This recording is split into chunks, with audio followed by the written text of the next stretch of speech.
At the moment, in virtual reality, we use two main channels that are visual stimuli and obviously the audio stimuli. We still lack a very important stimuli, which is haptics. It's not so easy to develop haptics able to resemble to real haptics. Okay, obviously we have not also the taste, we have not also the opportunity to get flavors, etc. It's something more complex, but I think that with virtual reality would be very difficult to achieve these goals. And there are other technologies that are developed that have the goal to reach a deeper level of immersion, a deeper level of presence. Because I want just to say two elements. Immersion is achieved with technology.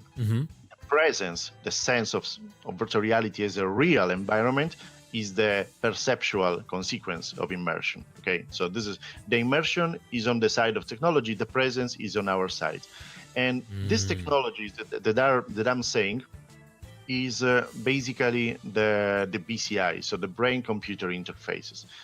I don't know if you heard about Neuralink. Yes, the Elon Musk thing. That Exactly. So I believe personally that could be the next steps beyond virtual reality, because virtual reality is something non-invasive. This is very important to say. It's non-invasive.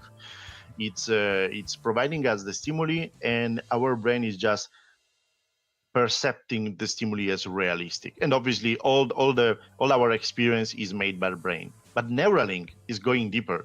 Is going to provide an invasive interface which is linked to our brain, providing all kind of stimuli. And in that case, I believe, I don't know when, how, etc. It's very complex to understand, but I believe that that kind of interface would be able to provide haptics and any kind of other stimuli, because it's acting directly to the brain. It's not mediated. Virtual reality is still mediated. It's very is more complex than any other media, but it's still mediated. Yeah, the main thing when we talk about that, I actually didn't think of Neuralink.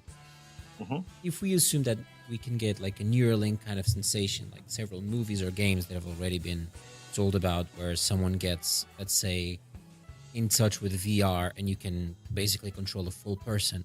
My main fear of VR and AR, it's once again on an intellectual level, is that someone can, let's say, Control.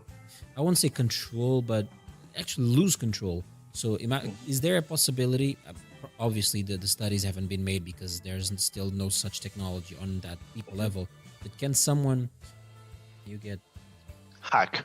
not hack the drugs, when you get too many drugs, you get on a overdose. Can you overdose? Yeah. So can you overdose on VR and AR? So can you overstimulate the brain into shutting it down, and eventually, when you get out of VR or AR, can you some way or another? I don't know. I don't have any data on this, of course. Can you? Okay, let's take a step back. Let's assume AR. So yeah, AR and VR. But let's take on the AR first, and then we can go into the VR.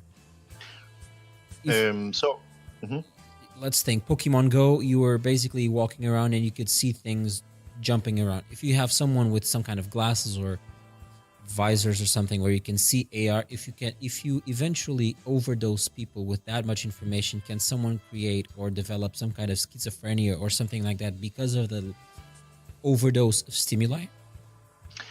I think that so first of all, let's start with science.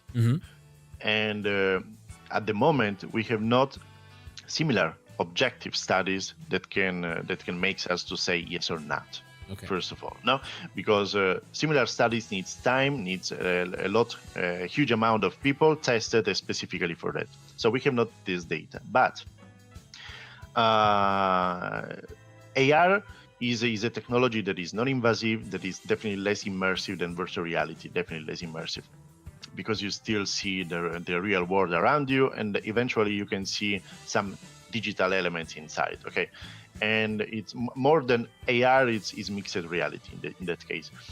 I think that the possibilities of schizophrenia, etc., is not that the people are going to develop schizophrenia because of that. It's because an underlying, already pre-existent. Exactly. If they have pre-existing tendencies, genetic issues, obviously, that Okay, yeah, that that makes sense.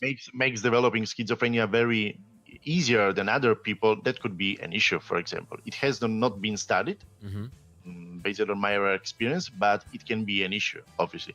But just like for everything, even for I don't know, for smartphone use or computer use, people with some pre-existing problems can develop specific Yeah, like dependencies. epilepsy and those other mental issues. Yeah, I know. Yeah, that makes sense. Mhm.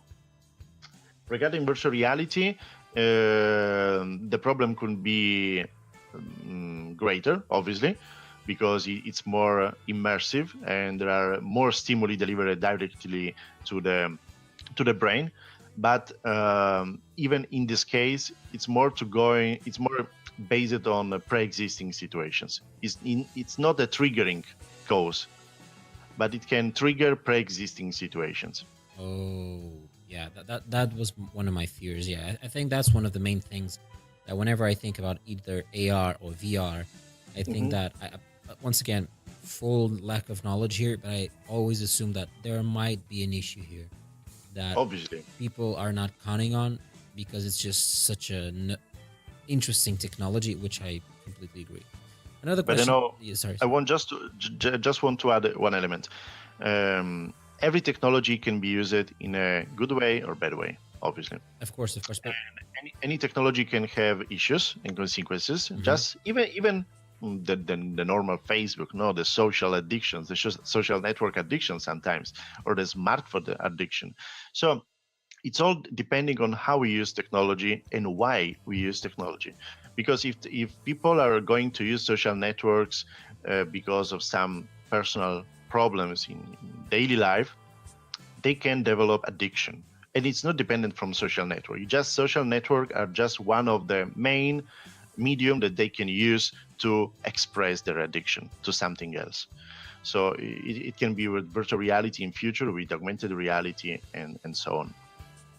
Wait, this is actually something that I don't hear a lot. So you're saying that social media as a addiction might not be an addiction itself, just to figure out if I'm hearing correctly. It's more of presents a already underlying problem that it just got something to addict us on. Is that it?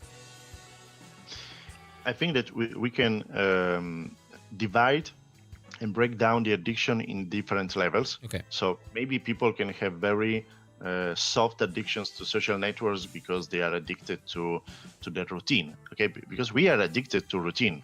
So if social network becomes the first element that we see at the morning, the last thing that we see at the evening, it is an addiction, no? Mm-hmm. But maybe it is balanced by our life, by our healthy life. But if someone has personal problems, I think, and if someone has work issues, etc., I think social network can be the very easiest way to cope with that problem, no? Mm. Because it can be a way to express all his problems in a digital community where there are no critics, no problems, etc., etc., etc. So there are different levels of the problem. But at the same time, I think that, at least scientifically speaking, from what I've been reading, the Mhm. problem with the social media kind of addiction is more on the dopamine level, right?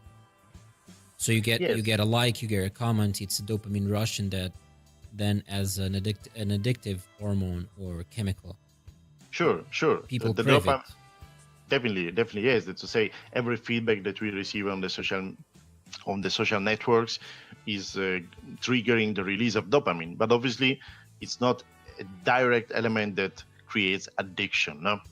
Okay, yeah, yeah. Because addiction is a huge word, and to be really addicted, it needs more